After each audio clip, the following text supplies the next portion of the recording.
Boa noite a todos. Hoje daremos início ao primeiro webinar organizado pelo Clube Minerva, a iniciativa da EP que tem por objetivo fomentar a participação feminina nas carreiras de exatas. Conheça mais detalhes na página da EP, www.politecnicos.org.br/clube-minerva. Aproveito para fazer um agradecimento especial ao diretor da EP, Dario Gramorelli, e às engenheiras politécnicas Adriana Kazan, Beatriz Mazzini, Bárbara Dariano, Carla Belitardo, Fabiana Soares e Renata Souza, que viabilizaram a organização do evento.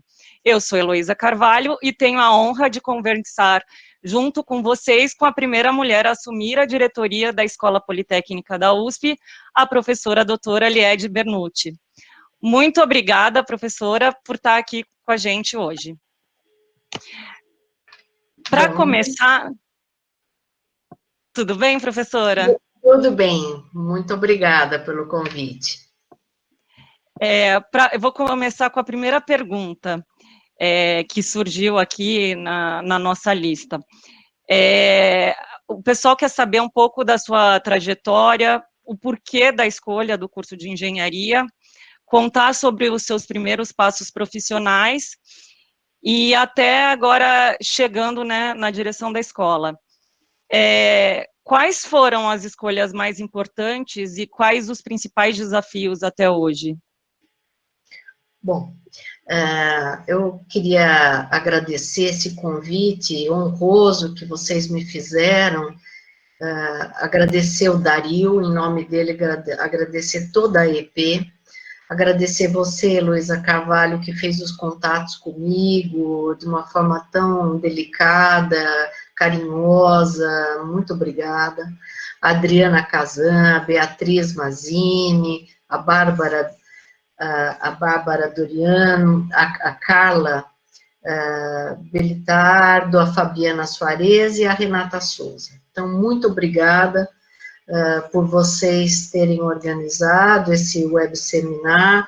Eu gostaria de estar na presença de todo mundo, né, mas, dada a nossa situação, a gente está fazendo isso online, mas é sempre bom ver as pessoas, ver a reação das pessoas e ouvi-las, a gente sente mais as pessoas, né?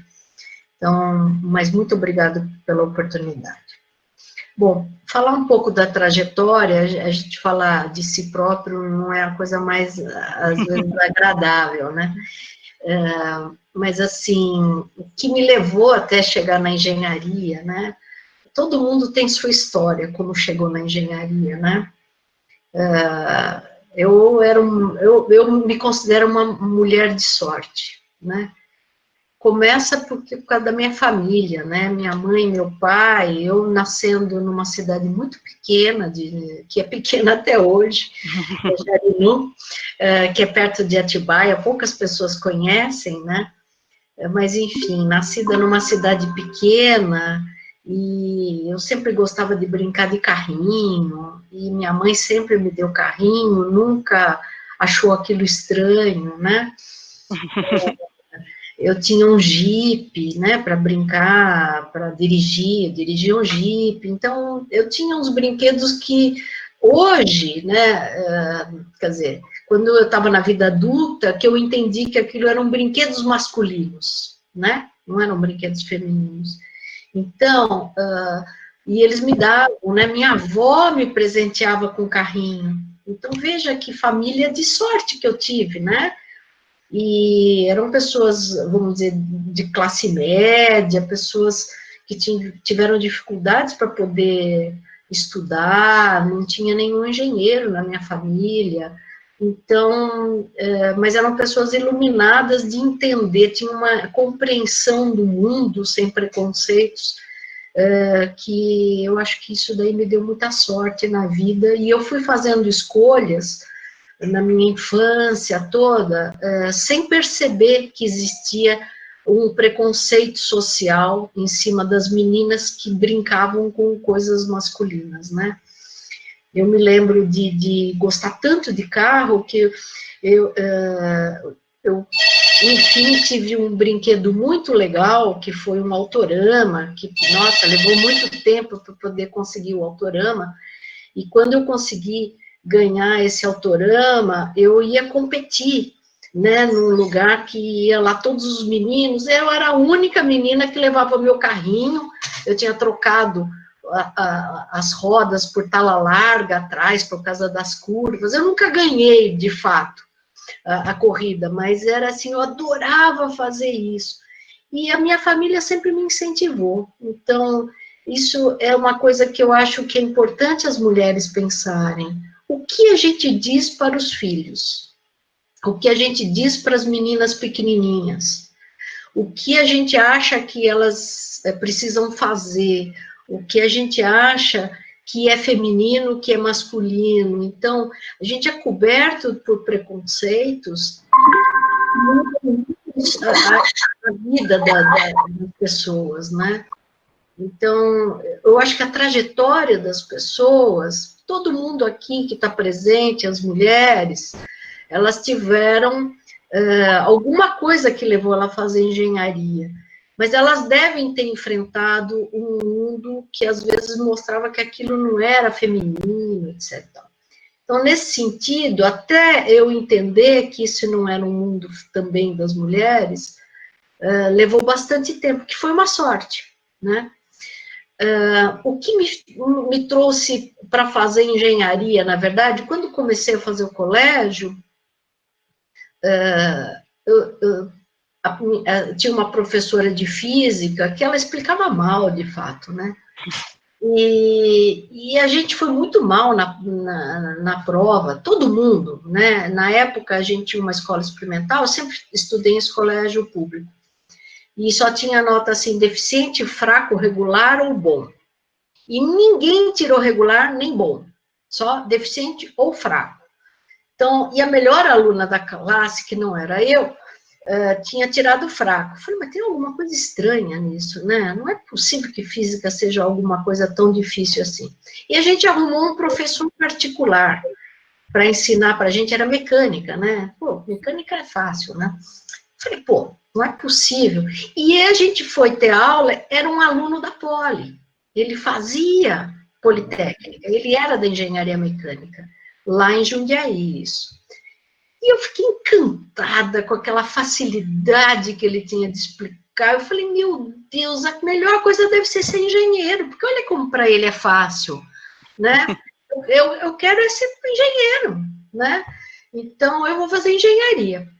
E foi assim que eu soube que existia a Poli, por ele, né? Eu estava no primeiro colegial, e aí eu me encantei com a ideia de fazer a Poli. O meu primeiro vestibular, eu não passei na Poli, né? Eu estava saindo do terceiro colegial, sempre escola pública e tal. Eu peguei a segunda opção, que na época era Mapofei. Na segunda opção, eu peguei geologia. E fui fazer geologia na USP, que era um curso também difícil de pegar. Gostei da geologia, mas eu ficava pensando, mas será que eu devia abrir mão, assim, de um sonho que eu tenho, né? E aí eu consegui uma bolsa no cursinho, meu pai tinha dificuldades financeiras, né? Eu consegui uma bolsa no cursinho, fui fazer cursinho 6 meses, tranquei na geologia, e fui falar para o meu pai, olha, pai, eu acho que eu vou fazer matrícula na Poli, na Mauá, na FEI, etc. Ele falou assim, olha, filha, você só tem 2 chances, ou você entra na Poli, ou você entra na Poli, porque eu não tenho como pagar uma faculdade agora para você. Então, eu sentei e estudei muito para poder entrar na Poli. Então, quando eu entrei na Poli, eu falei, pô, é a oportunidade que eu tenho na minha vida de ser engenheira, eu vou ter que levar isso a sério. Então, essa, assim, a minha trajetória, o que me leva na Poli, veja que a vida vai abrindo, né, caminhos, e você vai fazendo opções, e muitas vezes você não tem retorno, mas no meu caso, graças a Deus, eu não precisei fazer o meu pequeno retorno que eu fiz foi sair da geologia, desviar para a engenharia, mas no fim, hoje eu trabalho com rochas, solos, etc. e tal. Então, veja que estava, acho que na minha vida isso, né? Então, essa é a minha trajetória, assim, começando a engenharia. Eu fui uma ótima aluna na Poli, falo isso com muito orgulho, eu fui uma boa aluna na Poli. E eu percebi que na minha família não tinha engenheiro, não tinha ninguém num cargo importante numa empresa, não tinha ninguém que pudesse me abrir as portas profissionalmente. Eu tinha muito carinho, muito amor, uma formação muito sólida, moral na minha casa, mas abrir a porta profissional, eu percebi que eu tinha que abrir a minha porta. E eu pensei, bom, quem vai me ajudar são meus professores, né? Eu sendo uma boa aluna, eles vão me ajudar. De fato, isso aconteceu. Sempre foram meus professores que me ajudaram, muito na vida, muito. Eu passei alguns momentos de preconceito dentro da Poli? Sim, passei. Com os meus colegas, não posso dizer, não, eu nunca senti. Com alguns professores, sim, eu ouvi coisas que eu acho que nenhuma mulher gostaria de ouvir. Mas, em compensação, o que eu tive de professor que me ajudou na vida e me levou para estágio, um professor me contratou como monitora, o outro como... Olha, os meus professores foram muito especiais para mim, eles me ajudaram e muito. Então, minha trajetória é assim, eu fui trabalhar, por exemplo, na Figueiredo Ferraz, né, fui fazer um estágio lá, também pela mão de um professor. Então, eu fui muito ajudada pelos meus professores, né? As pessoas, às vezes, não conseguem imaginar que os professores podem ajudar tanto. Acho que nem os professores sabem o quanto eles podem ajudar um aluno, né? Às vezes, uma palavra de um professor ou uma aula bem dada, se fala, pô, eu estou na profissão certa, né?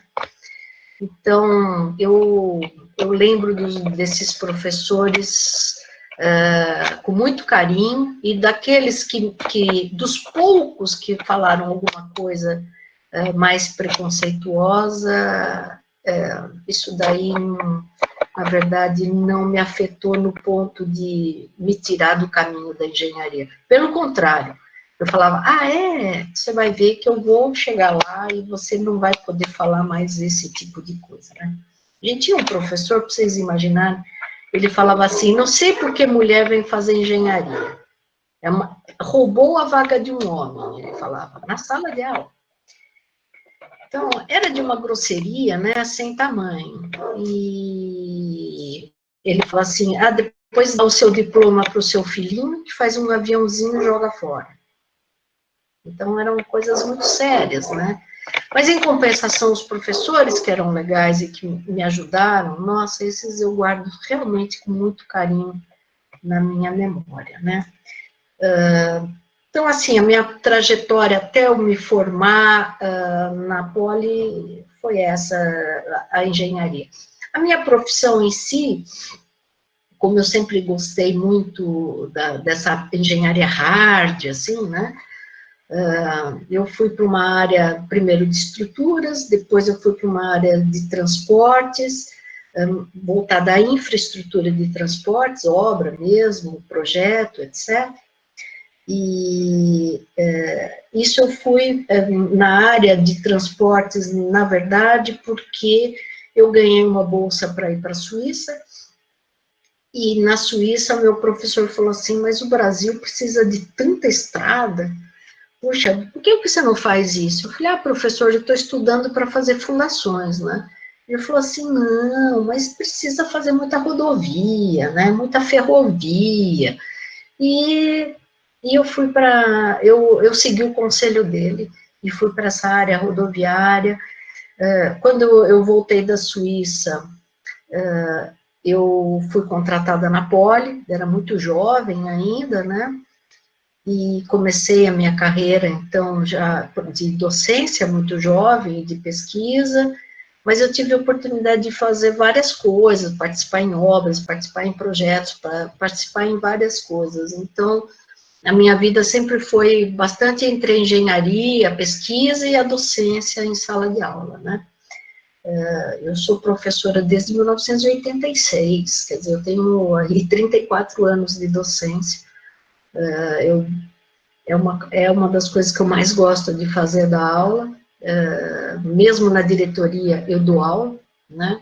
Eu não abri mão de dar aula, porque é uma coisa que me deixa muito feliz poder ensinar. Eu gosto muito da convivência com os alunos. Eles estão me fazendo muita falta nesse período aqui de dar aula online, né? Eu gosto muito da aula de pós-graduação, mas especialmente da graduação. Eu adoro dar aula na graduação.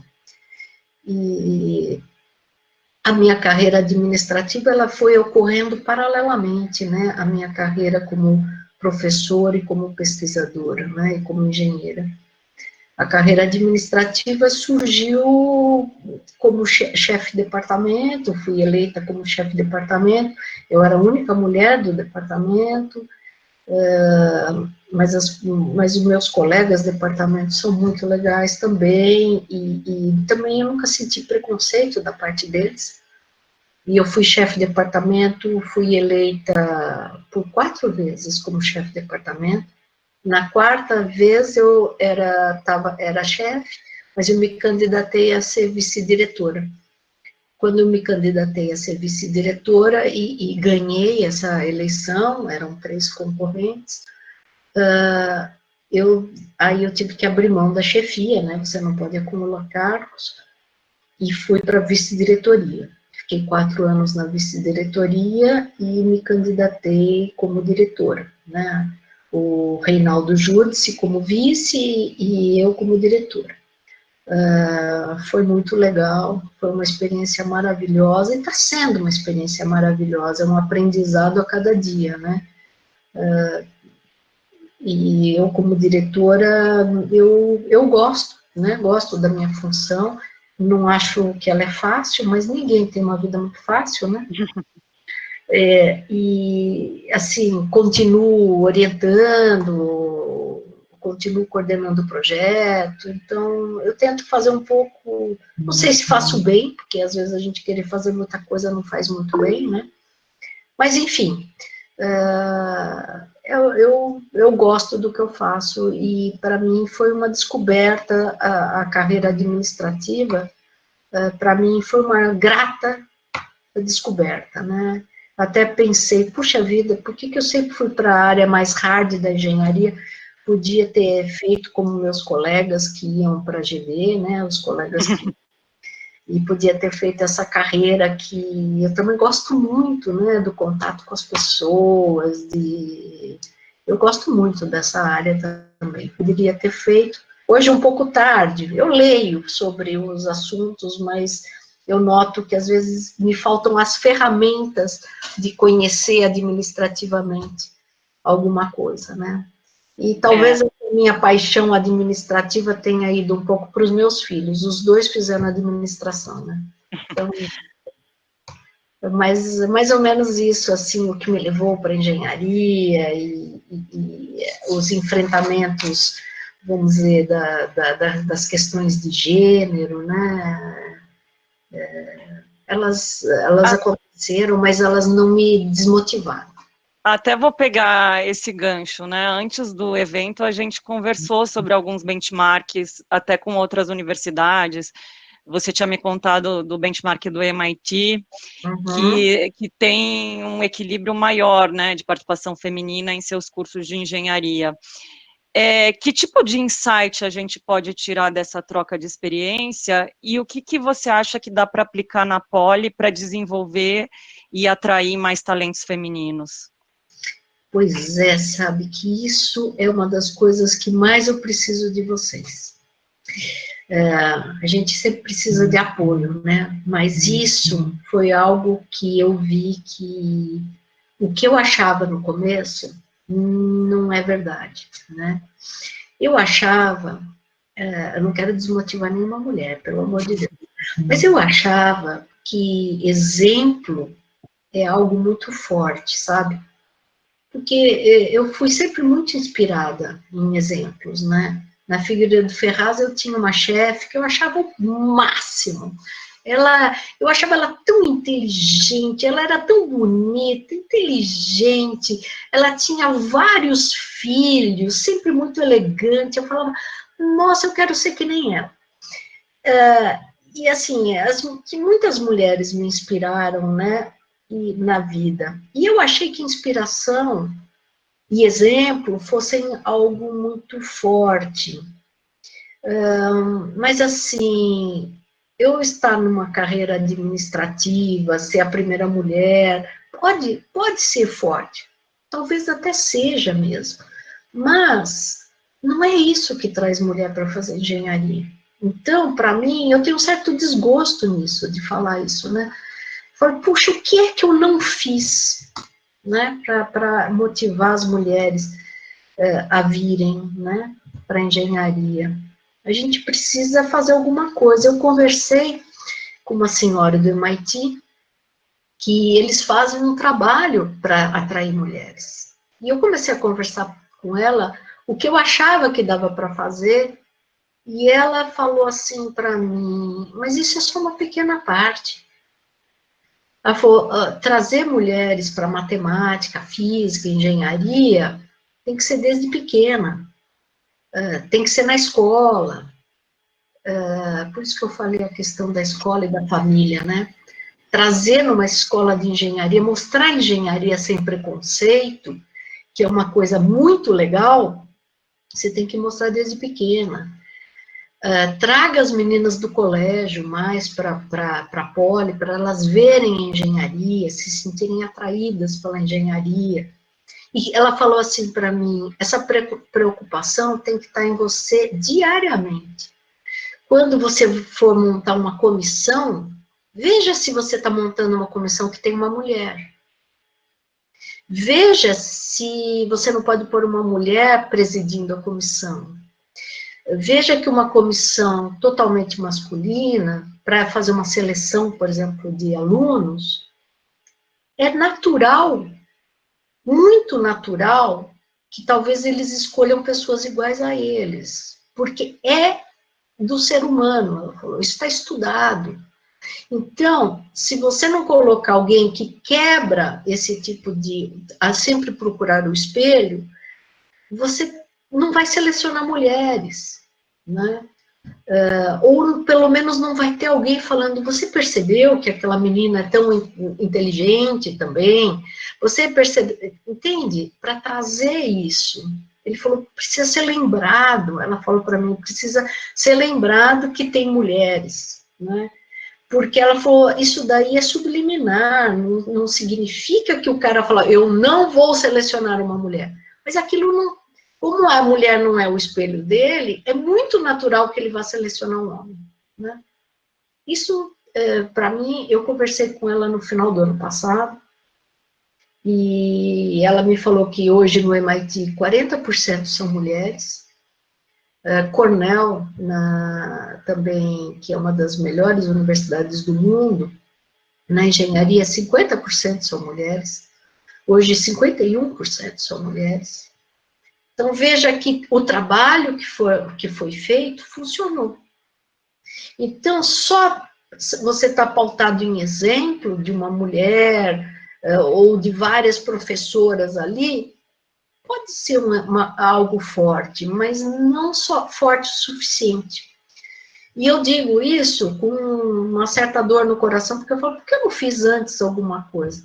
Esse ano, acho que foi a primeira vez que a gente conseguiu trazer 6 escolas com a ajuda do pessoal do Grêmio e dos Centrinhos, que fizeram um trabalho maravilhoso. As meninas fizeram um trabalho sensacional. Os meninos também, mas as meninas, elas se dedicaram muito.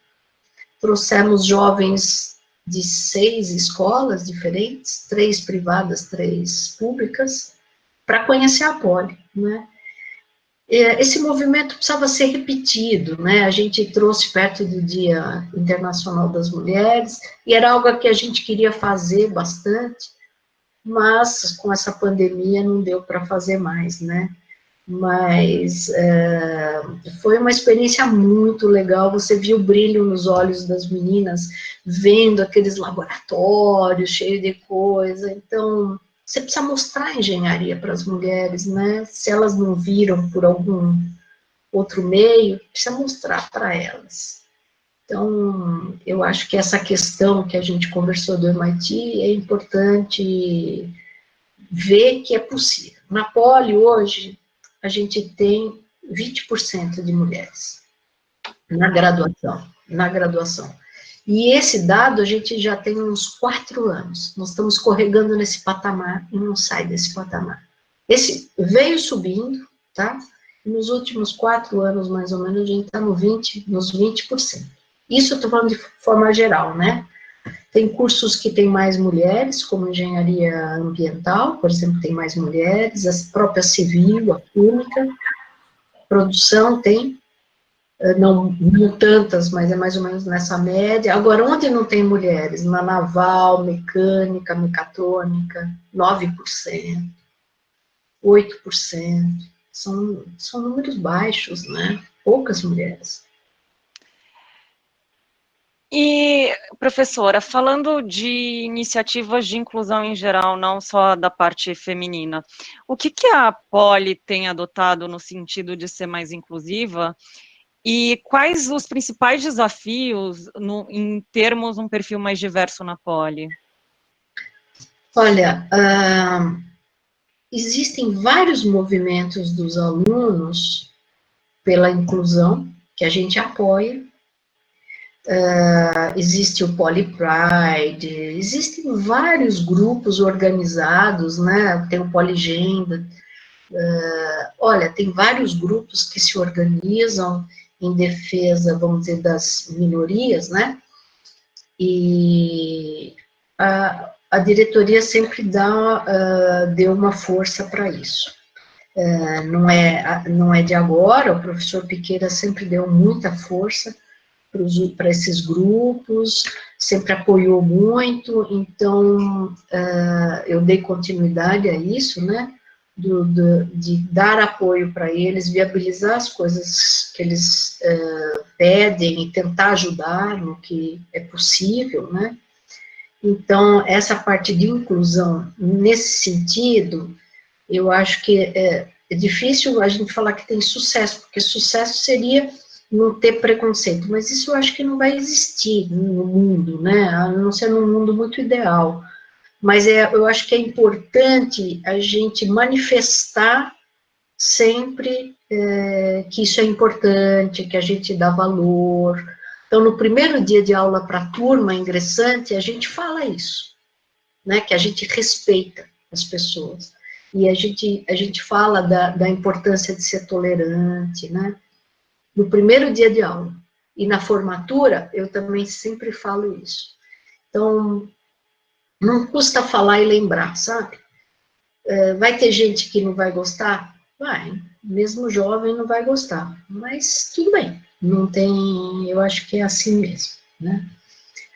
Na questão das mulheres, que a gente está discutindo, na pós-graduação tem mais mulheres, mas não muito mais, 26% são mulheres no mestrado e doutorado. E professoras, menos, 13%, 13% a 14%. Então, veja que a gente tem menos professoras, porque também, até a gente chegar a mudar, né, vai levar um pouquinho mais de tempo, precisa acelerar um pouquinho isso daí. A gente não pode esquecer que na Poli, que é uma escola que tem hoje 126 anos, levou mais de 100 anos para ter a primeira professora titular mulher, né, na Escola Politécnica. A escola já tinha feito a festa do centenário, depois disso é que teve o primeiro concurso com uma mulher professora titular, que é o topo da carreira acadêmica, né.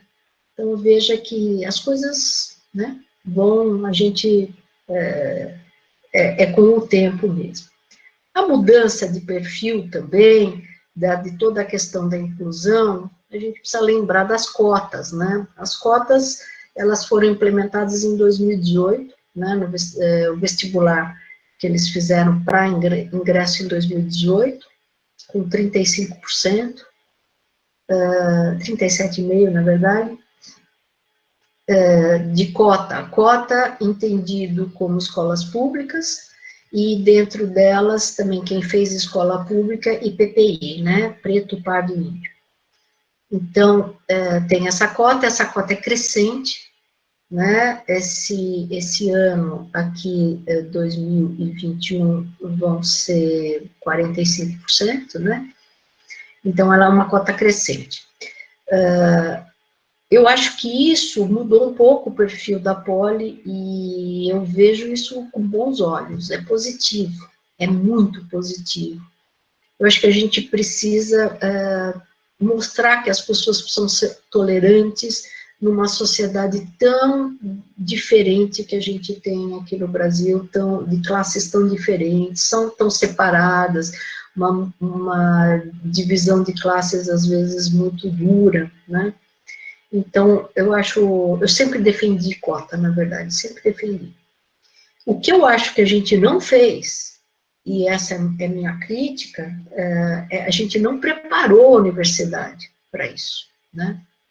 Como preparar, como receber essas pessoas que às vezes receberam na escola pública uma formação que é incompleta em algumas coisas. Não é falta de capacidade, é falta de conteúdo, muitas vezes, né? Eu sempre estudei em escola pública, sei o que eu estou falando, na minha época, hein? Imagina agora, né? Tem escolas públicas boas? Tem. Ela representa o geral? Não representa, né?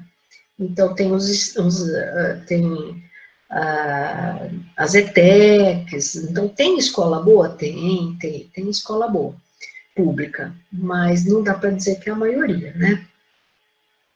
E, nesse sentido, eu acho que a universidade ela não se preparou direito para receber. A gente já recebia, na média, na USP, 37,5% de escola pública, isso na média. Na Poli, era mais ou menos uns 18%, 19% vindo de escola pública. Então, a gente fez um salto de 18% para 37,5%, a gente dobrou. A gente não estava preparado para receber. O que é preparado? Como dar o conteúdo, né, que está faltando? Não dava para dar um curso preparatório? Como dar sustento para essas pessoas? É uma escola de tempo integral, não dá para trabalhar. Então, o que fazer? A EP faz um trabalho sensacional, né? Tem o Retribua, que é um programa maravilhoso, com os mentores e os mentorados, né? Então, eles são acompanhados, esses alunos, né? E vários deles recebem bolsa, que é, assim, uma doação dos ex-alunos para o programa Retribua, e eles recebem aquela bolsa que faz toda a diferença e viabiliza eles estarem ali, né? Então, é um programa maravilhoso que a gente tem, mas a gente não consegue dar bolsa para todos que precisam, né? Então, é isso que eu digo da falta da gente estar preparado para isso, né? Deveria ter esperado mais? Eu digo não, porque a coisa mais difícil é dizer para um jovem que tem vontade de estudar na Poli, falar, olha, para a sua geração ainda não dá, quem sabe se o teu filho, quando você tiver um filho e as escolas públicas estiverem melhores, quem sabe ele terá essa chance. A gente não pode falar isso para um jovem, que a culpa é da escola, né, do ensino fundamental e do ensino médio. Não dá para falar isso. Então, o que a gente precisa é tentar ganhar nessa diferença de dar o conteúdo que lhe faltou, né, de alguma forma. A gente melhorou muito isso, porque agora tem o Estou na Poli, está na página da Poli, Estou na Poli, ele tem aulas de física e de matemática, né? As aulas de física são dadas pelo professor Piqueira, que foi o diretor que me antecedeu, e as aulas de matemática são dadas também por um professor do MIME, que gosta muito da Poli e nos ajuda muito, há muito tempo, já gravou vários vídeos de outras disciplinas, como álgebra linear, etc, etc. Então, tem esse programa que ajuda muito os alunos, né? o Estou na Poli, eles podem assistir aquelas aulas para poderem ter um conteúdo e entrar na Poli, e engenharia é difícil, né? Então, entrar sem o conteúdo é difícil, né? Eu passei por isso, eu sei o que é isso, né? Você querer entender, mas lhe falta uma parte, eu tive que estudar, né? Então, eu acho que isso que eu digo que a gente não estava preparado, a gente está sempre correndo atrás do tempo, né? Atrás, e os alunos, agora a EP fez um movimento maravilhoso de doação de computadores, né? Para os alunos, para eles poderem assistir às aulas e assistirem às aulas online que estão sendo dadas na Poli nessa época de pandemia. E a diretoria arrumou os modems para eles terem acesso ao Wi-Fi. Mas é tudo assim, né? Tudo na correria, na boa vontade, muita gente ajudou, né? E a gente assim vai fazendo as coisas, mas veja que preparado a gente não estava, né? Professora, veio até uma pergunta no chat aqui da Beatriz relacionada a esse tema. Falando nas cotas, surge a questão da permanência e de quanto esses alunos que não tiveram essa preparação precisam estender o curso, ou eventualmente até acabam abandonando o curso. Como que você vê esse tema também? Então, eu acho que muitas vezes eles vão abandonar, alguns vão abandonar porque não se enxergam como engenheiros. Isso ocorre, né? Eles vão fazer outros vestibulares, outras áreas, eles não querem fazer engenharia. Então, muitos ocorre isso. Outros ocorrem por causa dessa diferença de conteúdo, né? E eles ficam desmotivados, é muito difícil. Tem toda a dificuldade de permanência. São Paulo é caro, comer é caro, sair é caro, tudo é caro em São Paulo, né? Então, sem dinheiro é difícil, né? Como que você vai comprar alguma coisa? É muito difícil. Então, a questão da permanência é a questão chave para você conseguir fixar esses alunos e dar a oportunidade deles seguir engenharia, né? Então, uma coisa é conteúdo, mas a outra coisa é a permanência que a Beatriz falou, que é fundamental. Então, se você não der condições de permanência, e a gente não está preparado para isso, né? Isso que eu queria reiterar. A gente não está preparado para receber tanto aluno, não tem onde colocar tanto alunos. A moradia, a residência estudantil, não cabe tanta gente, cabe pouco, na verdade. E para eles alugarem um quarto perto da USP é muito caro. Tem gente que mora muito longe, leva 2, 3 horas para chegar na Poli, todos os dias, tendo aulas pesadíssimas. É muito duro, é muito duro. Então, isso atrapalha muito. Em compensação, a gente tem histórias fantásticas de alunos com tantas dificuldades. Eu, às vezes, vejo a história de alguns alunos, eu falo, se eu tivesse metade dessa história, acho que eu não teria conseguido chegar no fim, né?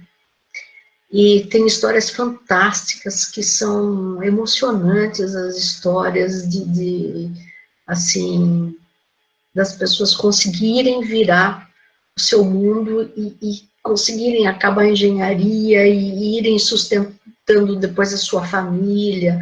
Tem histórias belíssimas de superação, né? E por isso que a questão de permanência, a questão do retribua, que é a questão também de mentorar, né, ter um mentor para ajudar, são fundamentais para a gente poder fazer com que esses alunos fiquem, dar a oportunidade para eles ficarem.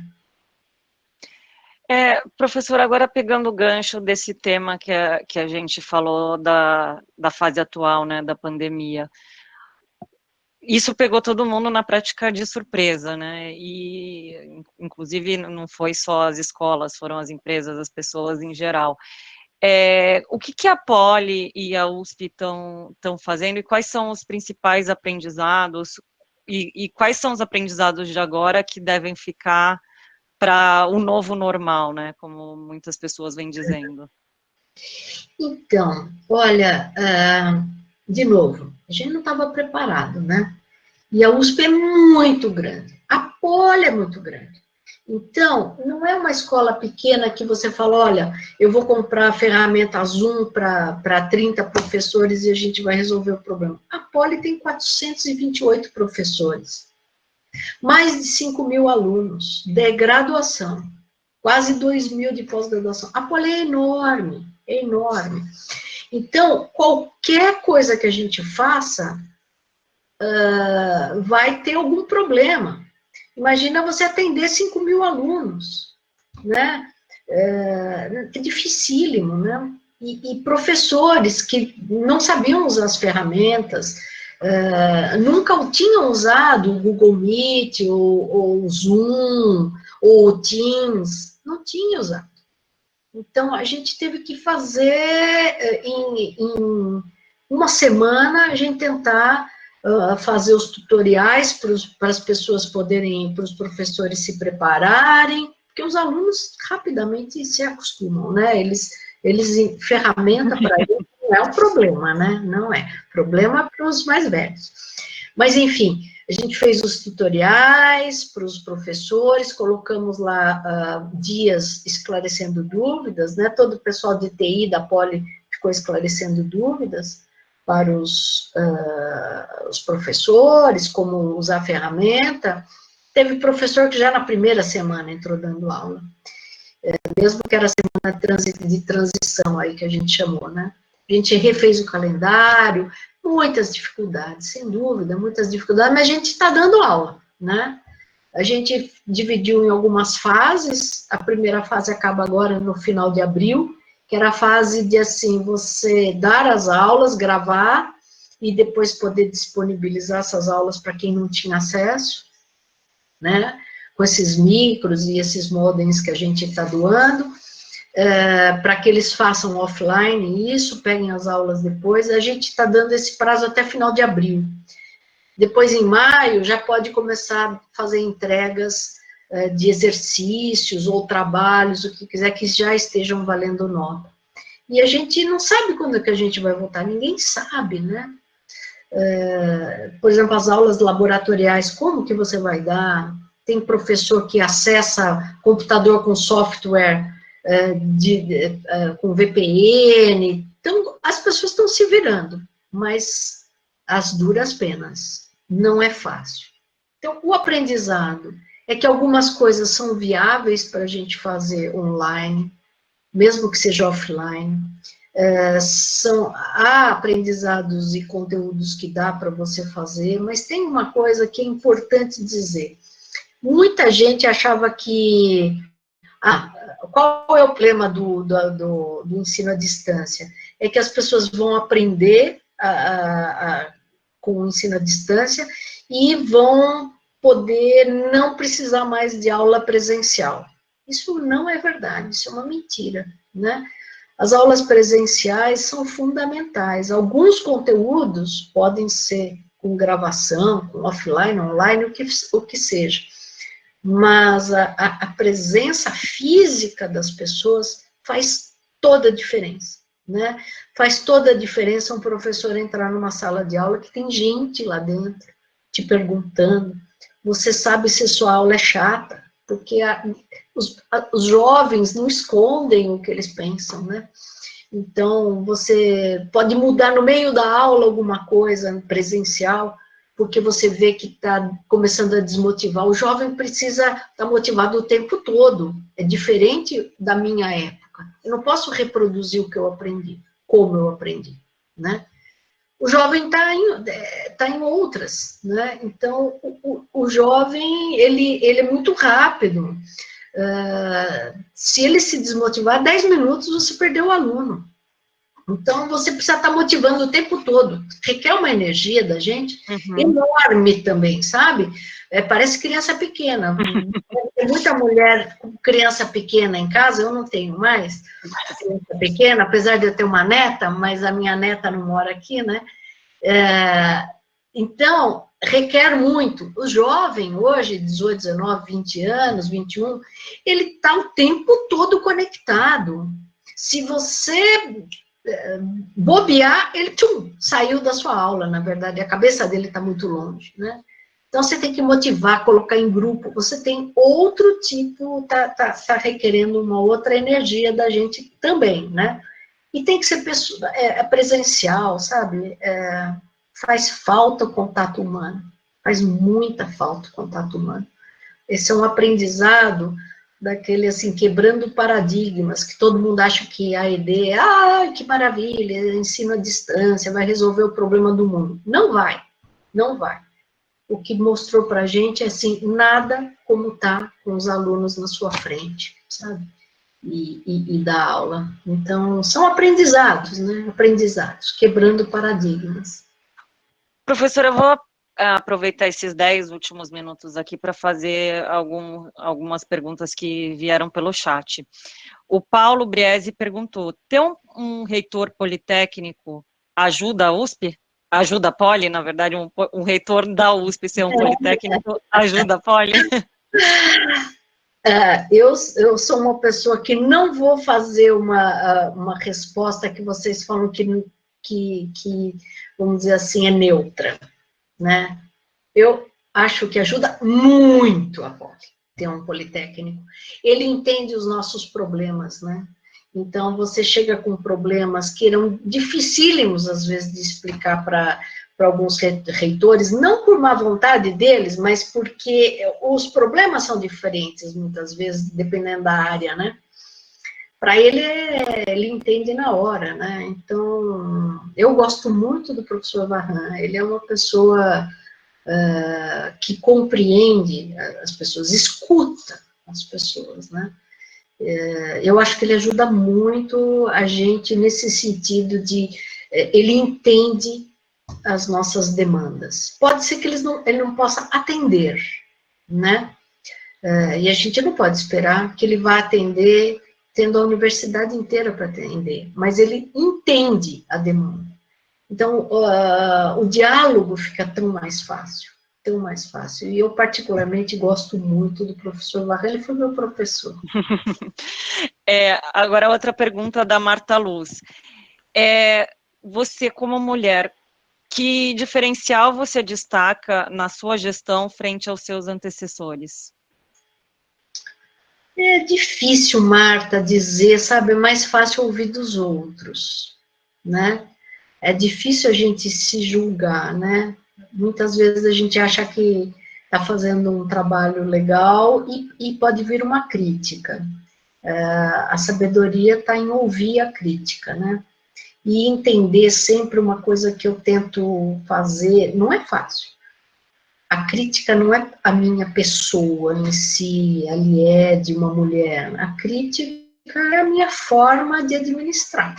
Então, é uma crítica profissional, eu não posso levar para o lado pessoal, né? Para não sofrer também emocionalmente. Me abalo de vez em quando, me abalo, mas olha, pessoal, é uma coisa incrível, cada vez menos, né?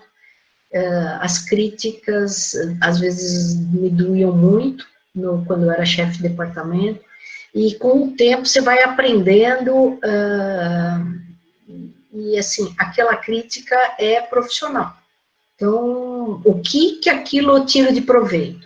Ou aquilo é simplesmente, sei lá, um preconceito, eu não vou nem ligar. Agora, se aquilo é uma crítica construtiva, como usar isso, né? Então, Marta, eu não sei ver a diferença, né? Eu acho que passaram pessoas fantásticas pela diretoria da Poli, né? Eu procurei aprender com alguns, eu acho que algumas coisas a gente erra, tem coisas que a gente vê que acerta. O que a gente espera, o Reinaldo e eu na diretoria, porque eu não sou uma diretora sozinha, né? Tudo que é possível, a gente discute junto, o Reinaldo e eu. Né? Tem coisas que ele precisa tomar decisão e tem coisas que eu vou tomar decisão. E um apoia o outro, hein? Mesmo nas decisões que você pode não concordar, mas a gente apoia. Mas assim, as decisões difíceis a gente toma junto, né? Isso é importantíssimo, né? Contar com o seu par. E eu tenho muita sorte, ela é uma pessoa maravilhosa, uma pessoa que eu tenho 100% de confiança, né? Então, isso ajuda muito, mas eu não consigo me comparar, na verdade, com os demais. Tem uma pergunta e um depoimento da Adriana Lobo. Ela está contando aqui que ela fez um grupo de WhatsApp só de engenheiras com o objetivo de empoderar através de informação. Porque há uma diferença entre homens e mulheres na universidade, mas no trabalho muito mais. Ela trabalha numa empresa com 7 mil funcionárias e apenas 7 mil funcionários e apenas 15% é mulher, principalmente nos cargos de gerência e diretoria. No conselho, a participação se resume a menos de 5%. Como que a gente faz para mudar essa realidade em cargo de alta gestão? Pois é, eu acho que isso daí é uma questão de tempo mesmo, né? Veja, tinham poucas mulheres professoras, depois um pouquinho mais, leva esse delay, né?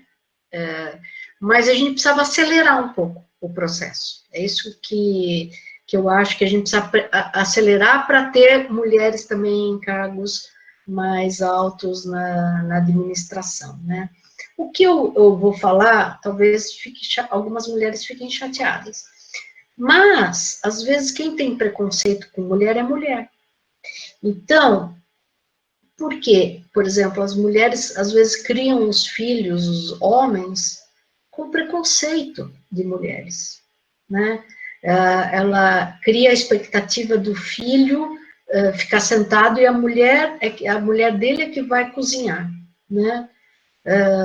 Então, ela acaba criando alguém que vai dar continuidade ao preconceito, apesar dela ser mulher, está criando alguém para ter preconceito. E profissionalmente, às vezes, uma mulher pode prejudicar uma outra.